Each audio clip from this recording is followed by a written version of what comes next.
این هم از اتمام بستنی بچه ها. بستنی به این حالت در اومد.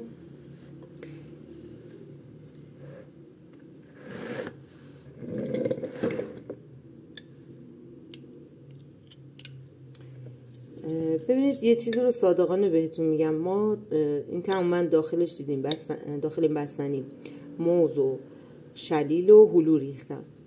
ما طعم اینو دوست نداشتیم. بستنی بافتش خیلی خوب شده، ببینید بافتش خیلی خوبه، مزهش بد نیست، ولی همسرم مزه رو دوست نداشت.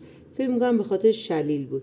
سعی کنید اگه میوه میخواین استفاده کنین همتوناژ هم باشه. مثلا اگر موز استفاده میکنین که شیرینه، کنارش یه میوه شیرین استفاده کنین، کنارش نه شلیل که یکم ترش مزه تره استفاده کنین.